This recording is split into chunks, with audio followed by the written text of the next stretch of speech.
Hello friends, एक बार फिर स्वागत है आपका अपने यूट्यूब चैनल श्री एस.एन.पी मैथमेटिक्स पर। फ्रेंड्स, जैसा कि आप लोग जानते हैं कि इन दिनों हम क्लास 10th में मैथ का चैप्टर 4 द्विघात समीकरण क्वाड्रेटिक इक्वेशन कर रहे थे। तो फ्रेंड्स, कुछ दिनों से हमारे वीडियो नहीं आ रहे थे। उसकी वजह है कि हमारी तबीयत थोड़ी ठीक नहीं थी। अब भी हम पूर्णतः ठीक नहीं हैं, फिर भी आपको पढ़ाने लायक अब हो चुके हैं। आवाज़ से अभी आप लोग को पता चल गया होगा कि अभी हम पूर्णतः स्वस्थ नहीं हैं।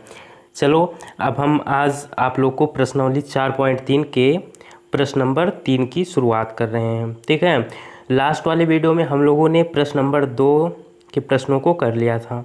ठीक है, तो प्रश्न नंबर 3 में इसमें 2 पार्ट हैं।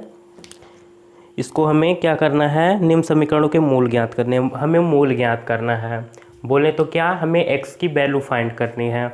अब उसके हमें 2-3 तरीके पता हैं, आप जो मर्जी आप उससे निकाल सकते हो। ठीक है, चलो, तो फर्स्ट पार्ट ये दे रखा है हमारा x - 1/x is equals to 3। ठीक है, तो हम इसे पहले क्या करते हैं, इसे हम थोड़ा सॉल्व करेंगे। कैसे कि इसको देखो, इसके डिवाइड में हम क्या 1 ले रहे हैं। अब x और 1 का एलसीएम क्या होगा, ये होगा x। ठीक, अब 1 का डिवाइड x में कितनी बार जाएगा, x बार जाएगा। तो जब x का x से करोगे आप मल्टीप्लाई तो x² हो जाएगा, बीच में लगा है माइनस तो माइनस हो गया। अब x का x में डिवाइड 1 बार जाएगा, तो 1 को उठाकर आप ऊपर जब मल्टीप्लाई करोगे तो 1 हो जाएगा इज इक्वल्स टू 3। इसके अपॉन में कर लो 1। ठीक है, अब यहाँ पे होगा क्रॉस मल्टीप्लाई, कैंची गुणा। ठीक, तो जब आप 1 का करोगे इसमें 1 का x² से तो ये हो जाएगा x², माइनस है तो माइनस, 1 का 1 में करोगे तो 1 हो गया। ठीक, अब इज इक्वल्स टू 3 का x में करोगे तो ये हो जाएगा प्यारे 3x। ओके, अब क्या करो आप 3x को इधर ले लो, पक्षांतर कर रहे हैं हम लोग, तो x² माइनस ये इधर आएगा -3x और -1 इधर है ही, इधर क्या बचा 0। अब ये हमारी क्वाड्रेटिक इक्वेशन बन चुकी है। अब हम इसको 3 तरीके से सॉल्व कर सकते हैं। अभी इसमें हमें ये नहीं कहा है कि आप किस विधि से हल करिए, हमें द्विघाती सूत्र पता है, पूर्ण वर्ग बनाने की विधि हम जानते हैं और गुणनखंड विधि भी हमें पता है। तो आपकी इच्छा, आप स्वतंत्र हो, जो आपको अच्छी लगे, जो समझ में आई हो, जिससे लगे हमारी गलती नहीं होगी इसमें, आप उस विधि से इसको खल्लास कर सकते हो। तो हम क्या करें इसको, चलो हम इसको श्रीधराचार्य सूत्र से ही, मतलब वही द्विघाती सूत्र से ही हम इसको सॉल्व कर रहे हैं। तो उसके लिए सबसे पहले हमें क्या करना पड़ता है, सबसे पहले हमें गुणांकों को लिखना है।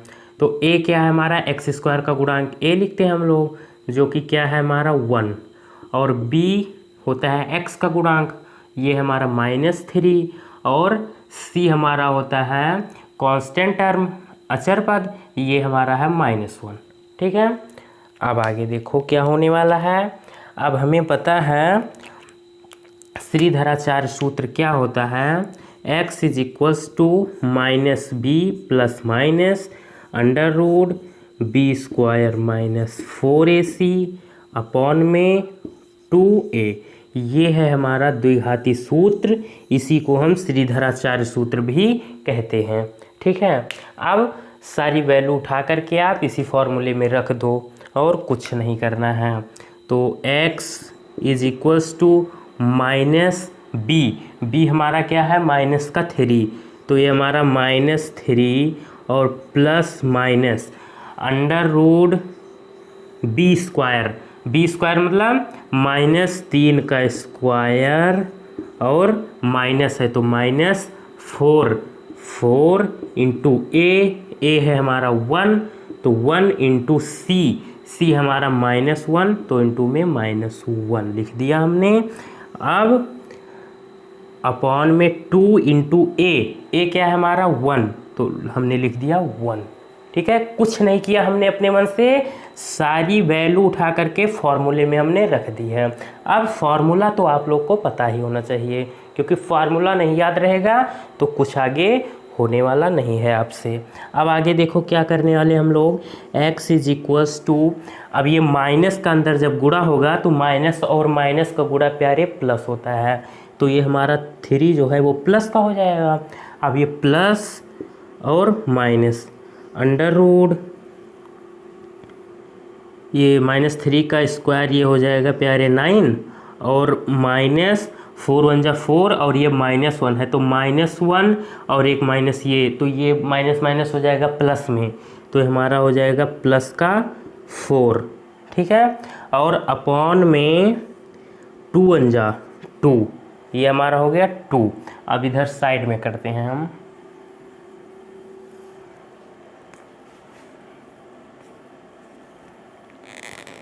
देखो इधर x is equals to 3 plus minus 9 और 4 कितना होगा, अंडर रूट में 13 और बटे में 2, ये हो गया, ठीक है। अब काम ख़त्म है। अब एक बार आप प्लस ले लें, एक बार माइनस, मतलब यहाँ पर बीच में आपको 2 साइन दिख रहे हैं ना, एक प्लस और माइनस, तो आप एक बार प्लस लेकर सॉल्व कर लो, एक बार माइनस लेकर सॉल्व कर लो। तो हम एक बार जब प्लस ले रहे हैं तब देखो क्या होगा, x is equals to 3 plus under root 13 upon 2, ठीक है, जब हम प्लस ले रहे हैं। और जब हम माइनस ले रहे हैं तब क्या होगा, x इज इक्वल्स टू 3 और यहाँ आ जाएगा माइनस में अंडर रूट 13 अपॉन में 2।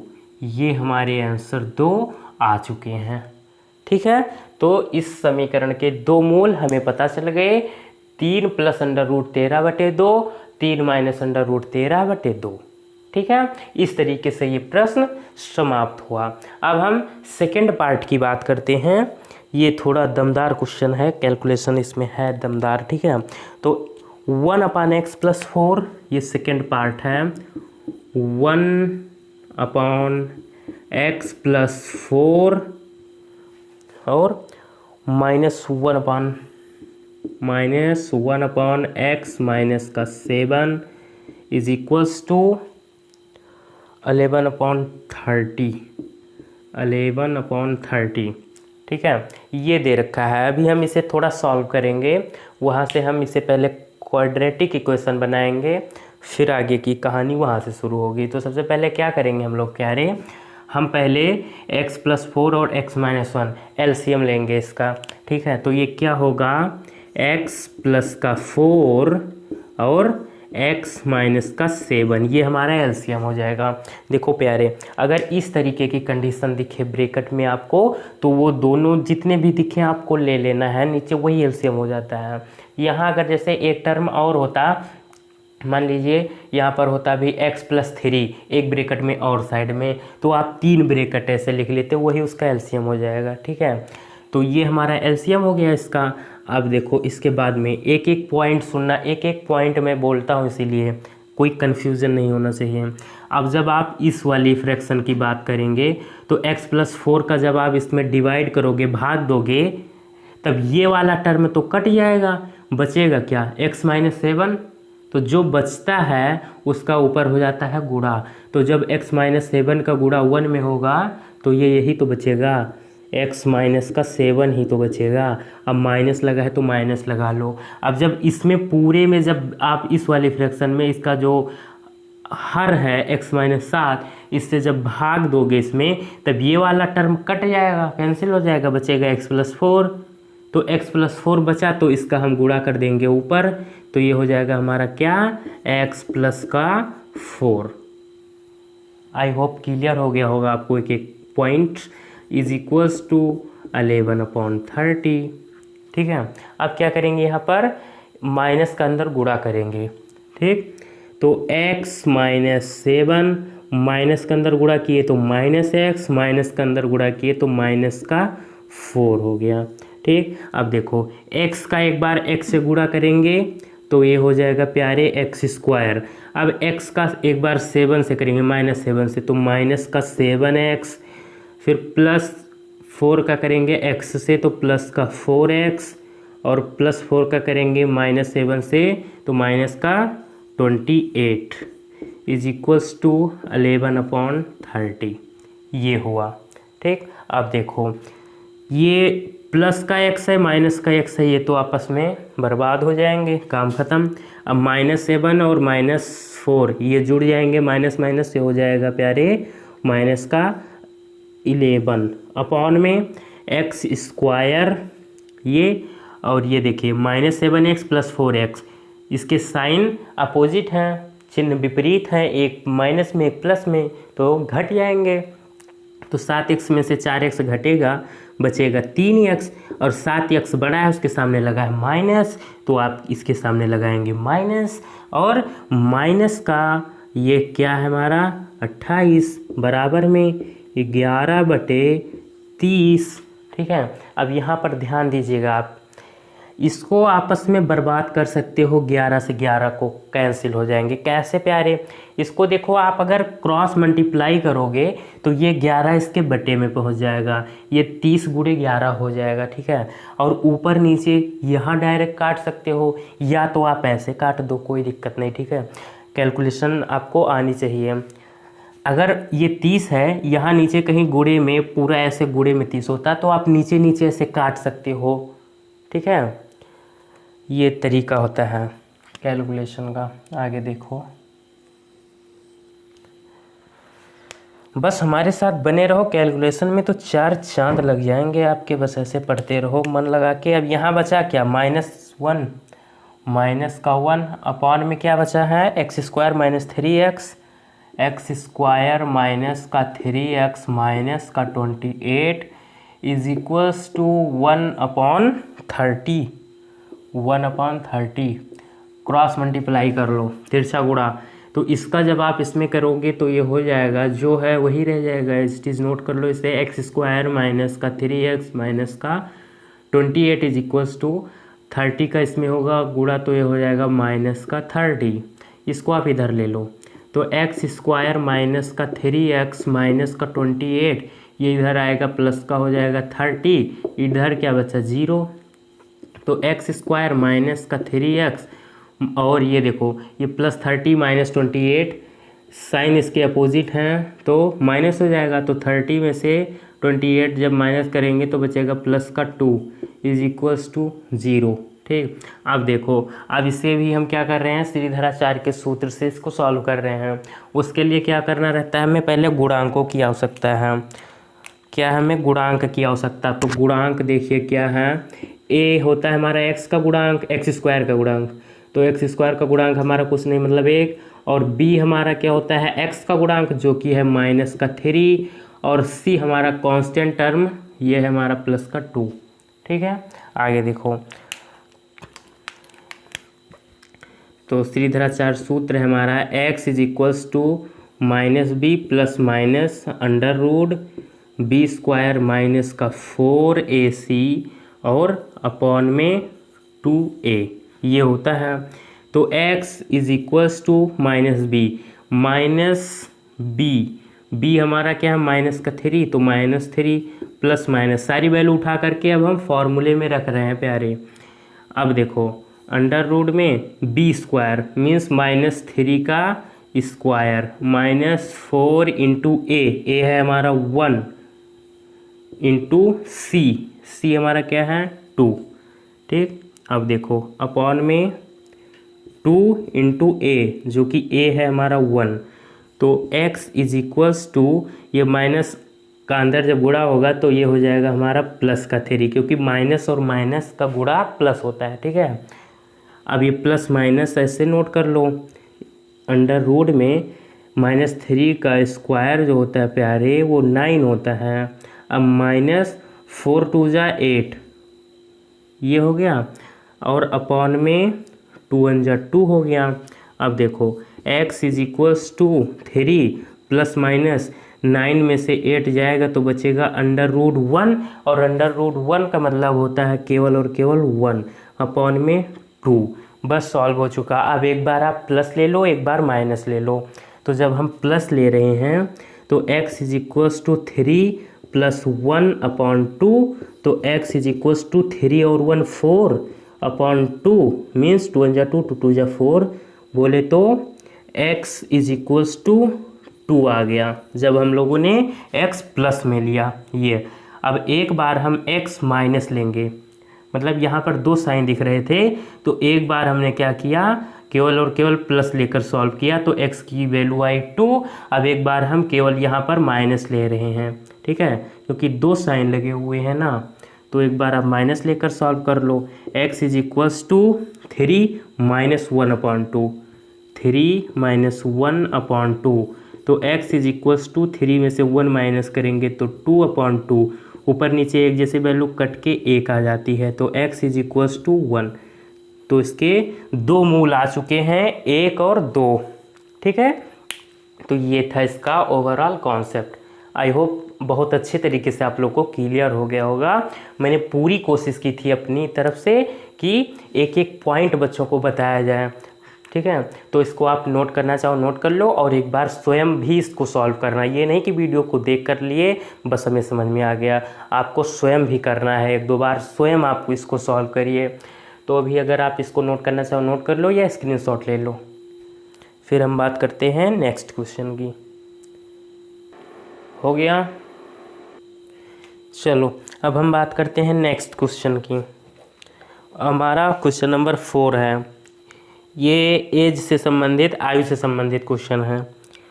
बच्चे ज़्यादातर गलती कर जाते हैं, सोचते हैं ये क्वेश्चन हार्ड होते हैं लैंग्वेज वाले, लेकिन अगर देखें ना तो बहुत इजी होते हैं अपने आप में क्वेश्चन, बस समझ में अगर आने लगे एक बार बस। और समझ में कब आएगा, जब आप लोग को गणितीय शब्द जो होते हैं उनके बारे में जब पता होगा। ज़्यादातर टीचर क्या करते हैं, क्वेश्चन देखे पढ़ाए सॉल्व करा दिए, इसमें कुछ शब्द ऐसे छिपे होते हैं जिनके बारे में बच्चों को अच्छे से नहीं बताया जाता, इसीलिए बच्चों के मन में डर बैठ जाता है कि ये लैंग्वेज वाले क्वेश्चन समझ में नहीं आते, ठीक है। मेरे साथ पढ़ते रहो, देखना तहलका मचा दोगे भाई। चलो क्वेश्चन आपको स्लाइड पे दिख रहा होगा, देखो कह रहा है इसमें 3 वर्ष पूर्व रहमान की आयु वर्षों में का व्युत्क्रम और अब से 5 वर्ष पश्चात आयु के व्युत्क्रम का योग 1/3 है, उसकी वर्तमान आयु ज्ञात कीजिए। चलो हम इस प्रश्न को करने से पहले बस थोड़ी सी आपको जानकारी देना चाहेंगे प्यारे कि व्युत्क्रम का क्या मतलब होता है। देखो व्युत्क्रम कुछ बच्चों को पता होगा लेकिन कुछ बच्चों को नहीं पता होगा, तो उन लोग को जानना बहुत ज़रूरी है, ठीक है। व्युत्क्रम, व्युत्क्रम से संबंधित आपको जानकारी यहाँ पर ये होनी चाहिए कि जैसे लिखा है 2/3, लिखा है 4/x+3 व्युत्क्रम। अगर कहा जाए आपसे कि 2/3 का व्युत्क्रम बताओ, तो आपको क्या करना है, कुछ नहीं करना है, पलट देना है, आप कर देना 3/2। अगर लिखा है 4/x+3 कहा जाए इसका व्युत्क्रम बताओ, तो आप बता देना x+3/4। ऐसे लिखा है केवल और केवल x+2 कहा जाए इसका व्युत्क्रम बताइए, तो आप क्या करना, ये x+2 लिखा क्या है आखिर में, ये लिखा है प्यारे x+2/1, सबके बटे में 1 लिखा रहता है, लिखा नहीं जाता, वो छिपा रहता है, ठीक है, लिखने की आवश्यकता नहीं होती। लेकिन अगर देखा जाए तो ये लिखा है x+2/1, तो इसका व्युत्क्रम क्या होगा, पलट जाएगा, 1/x+2 हो जाएगा, ठीक है। तो ये होता है व्युत्क्रम, ये आपको पता होना चाहिए इस क्वेश्चन को करने से पहले। आगे देखो योग, योग शब्द इसमें आया है प्यारे, तो योग का मतलब होता है जोड़ना और अंतर का मतलब होता है घटाना, ठीक है। जहाँ योग शब्द दिखे वहाँ आप जान जाना कि हमें जोड़ना है, जहाँ अंतर का शब्द दिखे वहाँ आपको तुरंत जान जाना है कि हमें घटाना है यहाँ पे। तो अब हम बात करते हैं अपने प्रश्न की। चलो 3 वर्ष पूर्व रहमान की आयु का व्युत्क्रम, तो सबसे पहले हम क्या कर रहे हैं, हम मान रहे हैं, इसमें क्या मान रहे हैं, हमें ज्ञात क्या करना है, रहमान की वर्तमान आयु, तो जो हमें ज्ञात करनी हो वही आप मान लो सबसे पहले। ये प्रश्न नंबर हमारा है 4, प्रश्न नंबर 4 है, तो हम मान रहे हैं, माना रहमान की वर्तमान आयु x वर्ष है, वॉइस में तो कोई दिक्कत नहीं है, एडजस्ट कर लेना भाई, तबीयत थोड़ी ठीक नहीं है, ठीक है। चलो, हमने माना रहमान की वर्तमान आयु x वर्ष है। अब नेक्स्ट इसमें क्या कह रही है कंडीशन, इसमें 2-3 कंडीशन भी दे रखी हैं जो आपको पहचानना है। 3 वर्ष पूर्व, एक तो बात किया गया है 3 वर्ष पूर्व का, तो मान लो अगर आप अभी 5 साल के हो, 5 नहीं बड़े हो गए हो, मान लो 15 साल के हो आप, तो पूर्व का मतलब होता है प्यारे पहले, तो मतलब अभी आप 15 साल के हो, तो 2 साल पहले आप कितने साल के रहे होगे, तो आप क्या करेंगे 15 - 2 बराबर 13 घटाएंगे, ठीक है। तो वही यहाँ पर करेंगे हम कि हमने माना है कि रहमान अभी x वर्ष के हैं, तो 3 वर्ष पूर्व वो कितने वर्ष के रहे होंगे, x - 3, मतलब जो अभी आयु है उनकी उसमें से घटा देंगे। तो आप लिखेंगे कि तब लिखो आप 3 वर्ष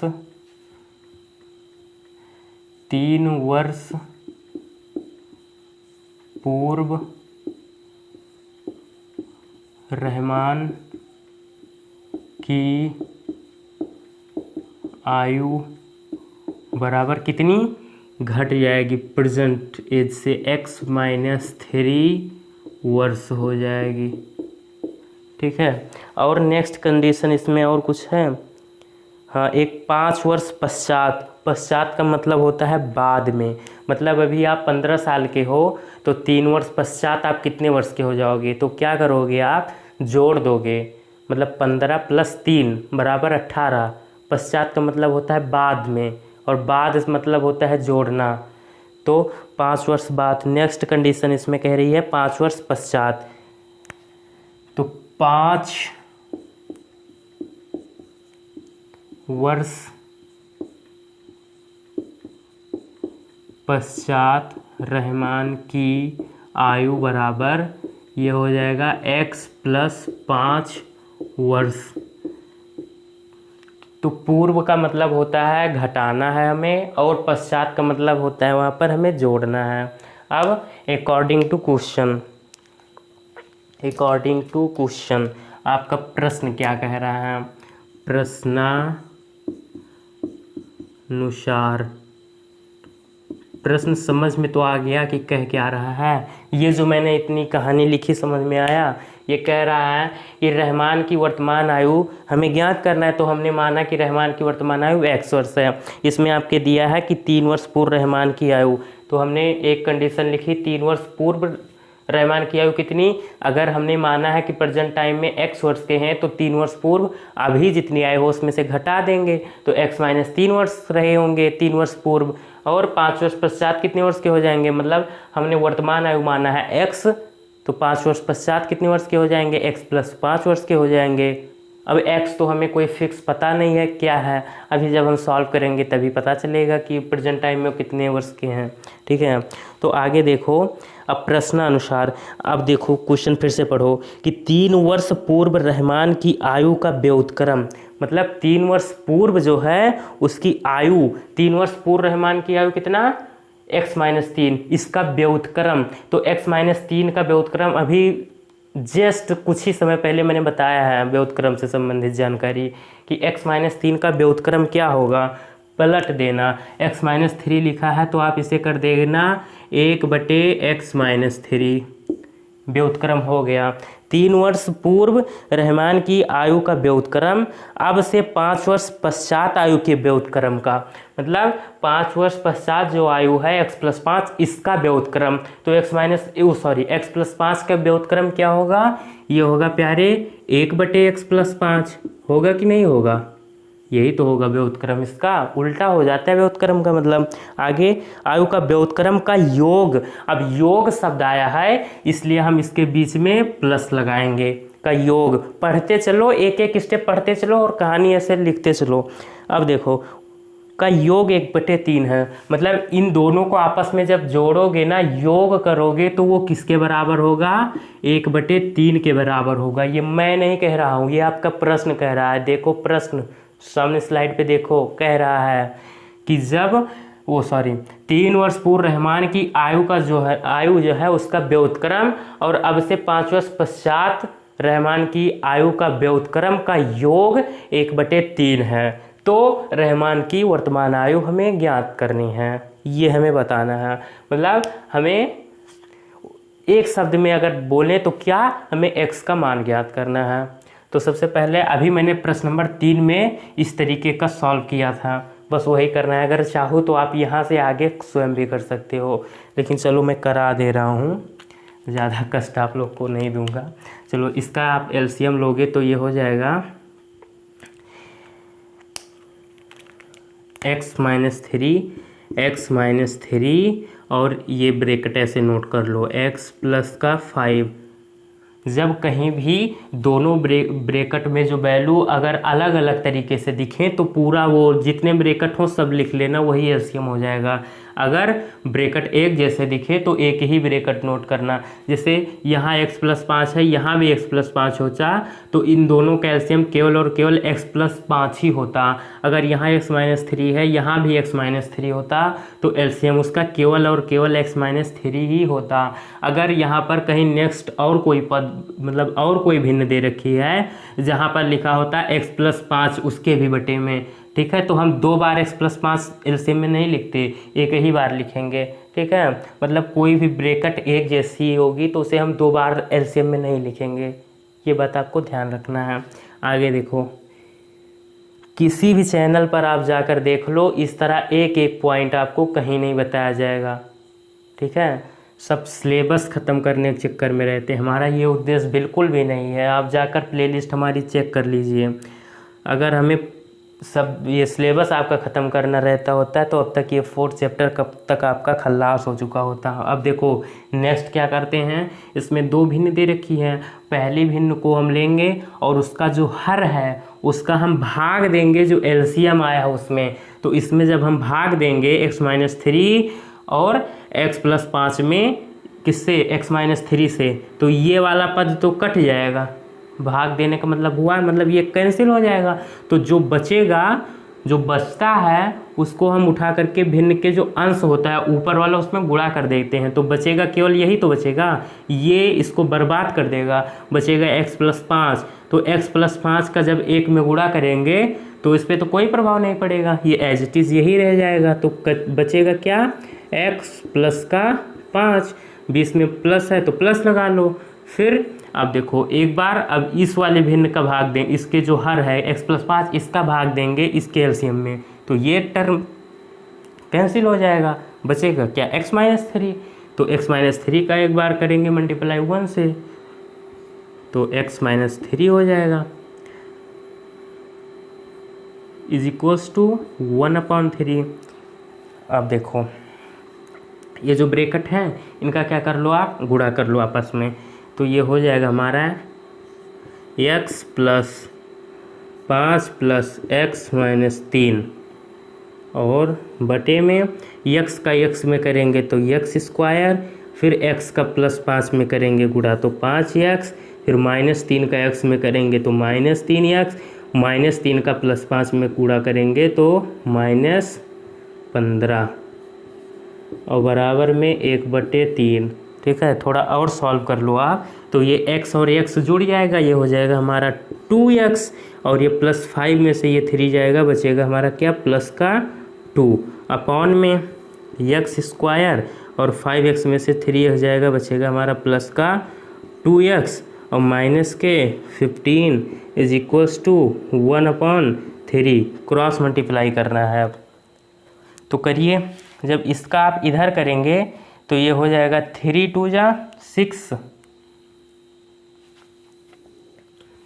3 × 2 = 6x, 6x + 3 × 2 = 6 + 6 = इसका जब पूरा 1 में करेंगे तो इस पर कोई प्रभाव नहीं पड़ेगा, ये एज इट इज़ नोट हो जाएगा।